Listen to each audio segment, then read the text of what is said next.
दादी बुआ भैया कब तक छुट्टी है? 15 कल कल की बात 15 तक। भैया हम लोग को भी लेकर चलिए। बस तो कल लेंगे ना, जितना कमाया 15 को मॉर्निंग में 16 कल आना है, कल आओ। भैया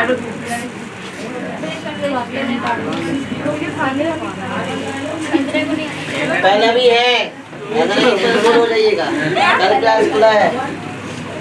चलिए अब इसका प्रूविंग देखते हैं। गॉस के प्रमेय का प्रमाण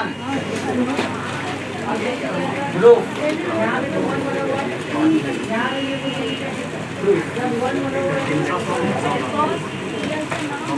हाँ वो साइंटिस्ट का नाम है गॉस, जैसे गुलाम नाम था ना वैसे गॉस, वैसे है एम्पियर का नहीं, गॉस हाँ सर पढ़ा था पिछले देखिए जो बच्चा मेहनत करे क्वेश्चन दे रहे उनको पता है कि ये क्वेश्चन आया हुआ है।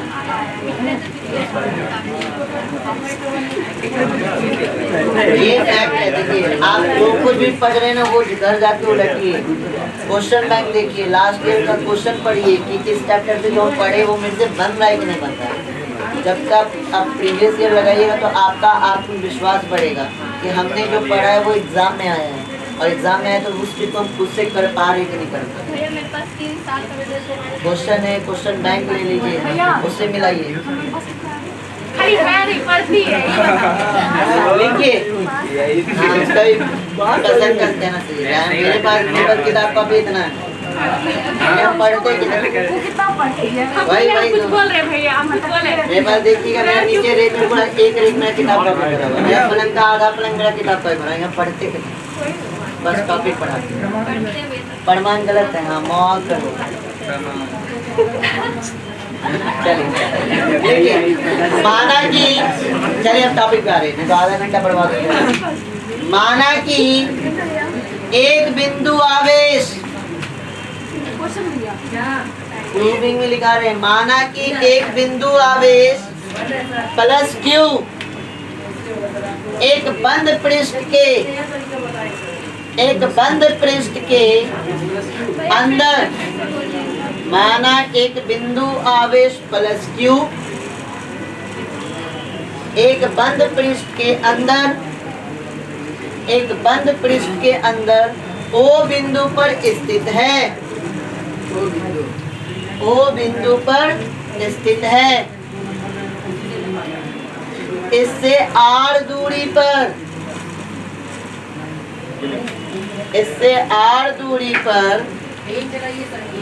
कोई बिंदु P है, जहां विद्युत क्षेत्र की तीव्रता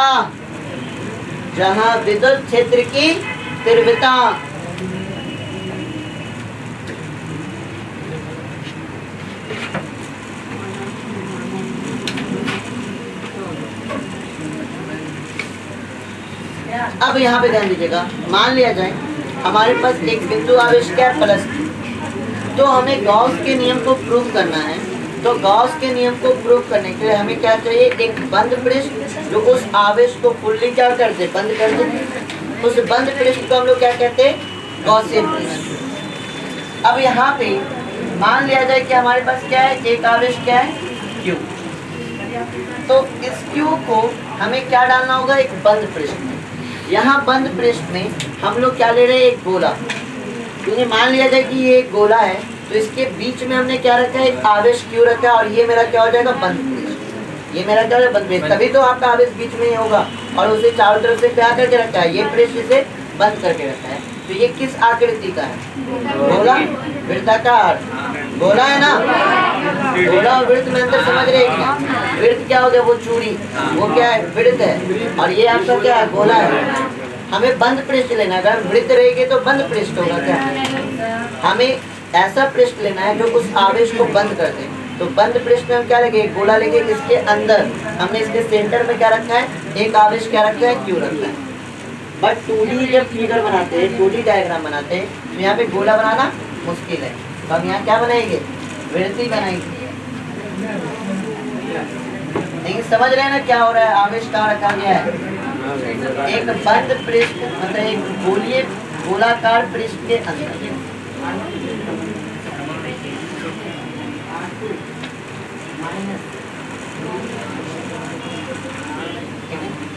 बना गोलाकार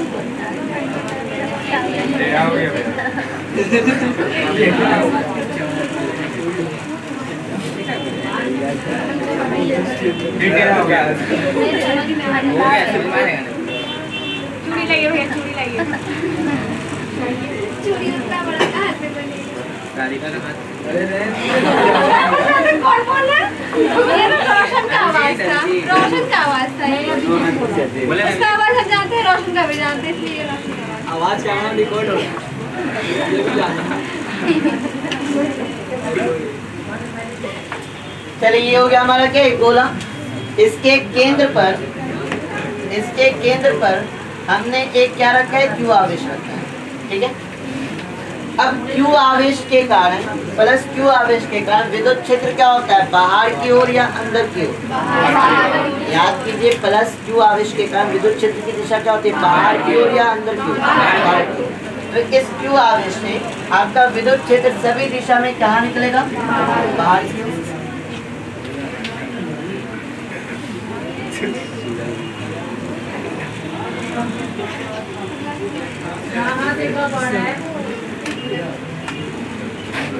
ये हमारा क्या है, विद्युत क्षेत्र। अब ध्यान दीजिएगा, इससे r दूरी पे, यहाँ ध्यान दीजिए, इसके केंद्र से r दूरी पे, ये इसकी त्रिज्या हो गई ना, गोले की त्रिज्या हो गई r। इससे आपका, इससे केंद्र से r दूरी पे हमने क्या मान लिया है, कोई बिंदु P। तो इस बिंदु पे विद्युत क्षेत्र की तीव्रता कितनी होगी वो कैलकुलेट करते हैं। तो ध्यान दीजिए, हमने पढ़ाया था बिंदु आवेश Q से r दूरी पर कोई बिंदु P है, तो इस P बिंदु पे जो विद्युत क्षेत्र की तीव्रता थी KQ बाई आया याद। तो यहाँ पर इस Q आवेश से r दूरी पे क्या है, कोई बिंदु P है, तो इस P बिंदु पर विद्युत क्षेत्र की तीव्रता क्या हो जाएगी, KQ बाई r। ज़्यादा क्लियर है सभी को। आप अगर चाहिए तो हमने बिंदु P यहाँ माना है, आप यहाँ भी मान सकते हैं। तो यहाँ से भी यहाँ तक इसकी क्या कहलाएगी, त्रिज्या ही कहलाएगी। यहाँ भी क्या निकलेगा, KQ बाई r स्क्वायर। आप चाहिए तो आप यहाँ भी निकाल सकते हैं, यहाँ से भी यहाँ इसकी क्या कहलाएगी, त्रिज्या। यहाँ भी क्या आएगा, KQ बाई r स्क्वायर। आप चाहिए तो आप यहाँ भी निकाल सकते हैं, यहाँ भी निकाल सकते हैं, यहाँ भी निकाल सकते हैं, यहाँ भी निकाल सकते हैं और यहाँ भी निकाल सकते हैं। मतलब इस स्फीयर के, इस गोले के सतह के किसी भी बिंदु पर अगर आप विद्युत क्षेत्र की तीव्रता चेक कीजिएगा तो वो कितनी होगी, KQ बाई r। इतना बात क्लियर है सारे बच्चे को। हम कहीं भी चेक करेंगे इस केंद्र से इस सतह के किसी भी बिंदु पर, तो यहाँ से यहाँ तक त्रिज्या ही न कहलाएगा, r ही दूरी न कहलाएगा, और r दूरी पे विद्युत क्षेत्र की तीव्रता क्या हो जाएगी, KQ अपॉन r। इतना बात सबका क्लियर। अब आगे बढ़े। अब हमें क्या निकालना है, हमारा टारगेट है क्या प्रूव करना, हमारा टारगेट है प्रूव करना विद्युत फ्लक्स जो किसके बराबर होता है, सिग्मा क्यू बाई एप्सिलॉन। अतः हमारा जो टारगेट है वो क्या टारगेट है, आपका विद्युत फ्लक्स निकालना। अब ये हमारा क्या है, पृष्ठ है। कैसा पृष्ठ, बंद पृष्ठ। और इस बंद पृष्ठ का नाम हमने क्या रखा है, गॉसियन पृष्ठ।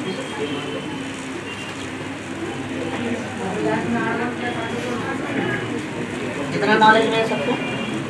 अब इस पृष्ठ के कारण हमें क्या निकालना है, विद्युत फ्लक्स। हमने विद्युत फ्लक्स का एक फॉर्मूला पढ़ा था, वो फॉर्मूला पढ़ा था कि फाई इज इक्वल टू क्या होता है, E vector dot A vector, और फाई बराबर क्या होता है, ई ए कॉस थीटा। डॉट प्रोडक्ट को क्या लिखते हैं, ई ए कॉस थीटा। याद है। अब हमें फाई चाहिए, तो फाई चाहिए तो इसके लिए हमें क्या निकालना होगा, एरिया। एरिया पता होना चाहिए।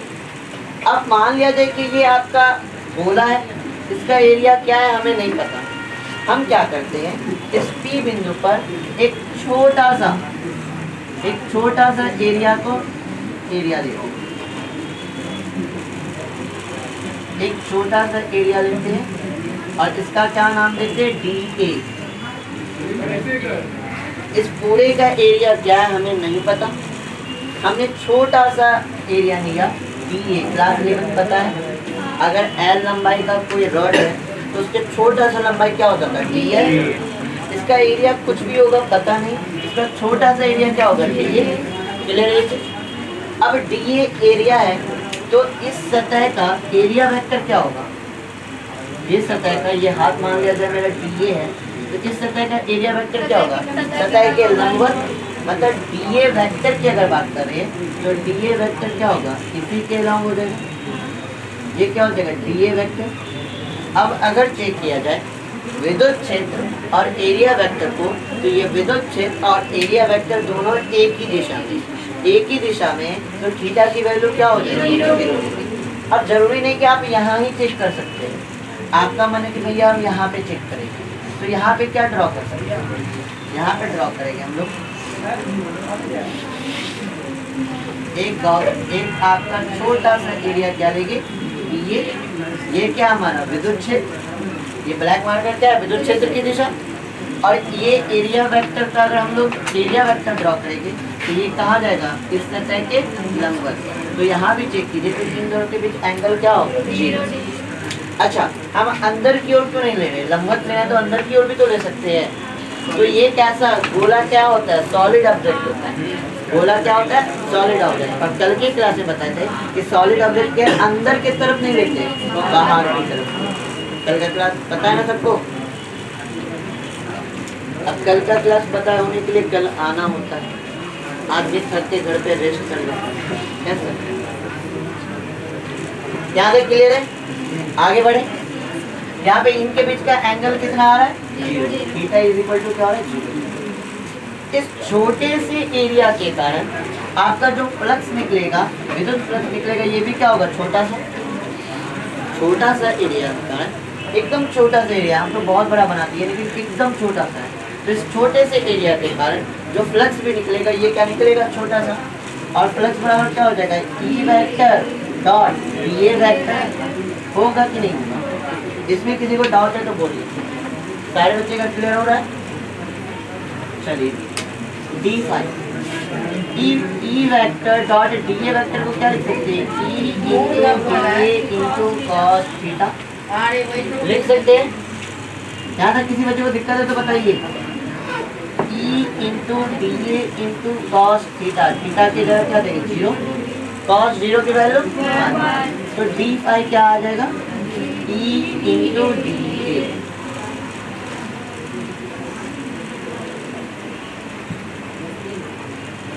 यहाँ तक क्लियर है सभी बच्चे का। अब मेरी बातों को ध्यान से, हमने फ्लक्स जो निकालना है वो इस पूरे सरफेस के कारण निकालना है, ये जो पूरा सरफेस है ना इसके कारण हमें फ्लक्स निकालना है। बट हमने कहाँ निकाला, हमने क्या निकाला, हमने छोटे से एरिया का फ्लक्स निकाला, जबकि हमें निकालना क्या है, पूरा। तो पूरा निकालने का 2 तरीका हम क्लास 11 से बताए थे कि अगर आपको छोटा सा पता है तो छोटा सा पता है तो क्या कर सकते हैं कि छोटा छोटा बहुत सारा निकालिए और सबको क्या कर दीजिए, जोड़ दीजिए, तो आपको क्या निकलेगा, पूरे का निकलेगा। याद आया? या एक तरीका क्या है, अगर आपको छोटा सा पता चल गया है तो उस छोटे से का क्या कर दीजिए, इंटीग्रेशन कर दीजिए। इंटीग्रेशन करने से भी क्या पता चलेगा, पूरे का पता चलेगा। तो हम क्या करेंगे, छोटे से d फाई का क्या कर देंगे, इंटीग्रेशन d फाई बराबर क्या हो जाएगा, इंटीग्रेशन, या ऐसे हमें क्या चाहिए, हमें टोटल ना चाहिए। टोटल करने के लिए हम क्या करेंगे, आपके d फाई का क्या कर देंगे, इंटीग्रेशन। तो फाई टोटल बराबर इंटीग्रेशन d फाई बराबर क्या है, E तो ठीक है। अब अगर E की बात करते हैं, तो E पूरे सतह पर, चाहे आप किसी भी बिंदु के लीजिए, आपका जो विद्युत क्षेत्र की तीव्रता है वो तो यही ना आ रही है, E(k)/r²। क्या ये वेरिएबल है क्या? ये पूरे जगह आपका क्या कांस्टेंट है। आप किसी भी बिंदु पे ले लीजिए, किसी भी बिंदु पे जिस पे मन उस पे लीजिए, आपके विद्युत क्षेत्र की तीव्रता क्या आएगी? E(k)/r²। मतलब ये आपका क्या कांस्टेंट है। जो कांस्टेंट होता है उसे क्या करते हैं? बाहर निकल जाता है। इंटू क्या हो जाएगा? Integration dA। अब dA क्या है? इस छोटे से सतह का छोटा सा एरिया। dA क्या है? छोटे से सतह का छोटा सा एरिया। अब हम क्या कर सकते हैं? अब यहाँ पे मेरे पास वापस से दो रास्ता। या तो हम क्या कर सकते हैं, ये छोटा छोटा एरिया निकाल लीजिए पूरे सतह का, उन सबको जोड़ लीजिए, या क्या कीजिए, इस छोटे से सतह का इंटीग्रेशन कीजिए और इंटीग्रेशन करके क्या निकाल लीजिए? पूरे का एरिया। जैसे हमने आपको बताया था कि इंटीग्रेशन dx का क्या होता है? x, इंटीग्रेशन dy का क्या होता है? y, इंटीग्रेशन dA का क्या हो जाएगा? और a हमारा क्या है? a हमारा है एरिया। यहाँ पे दिख रहा है क्या? पाई टोटल आ जाएगा, पाई टोटल आ जाएगा E इंटू A। इतना बताया, समझ रहे? अब इधर कर लेते हैं।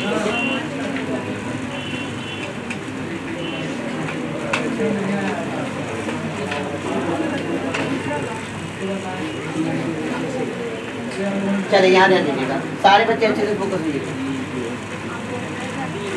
ई की वैल्यू हमने क्या पढ़ा है?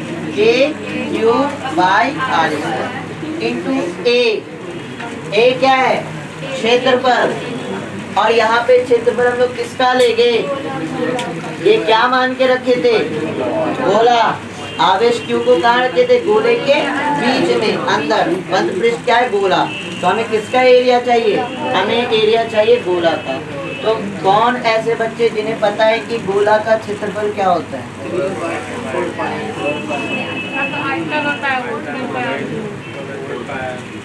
4πr²।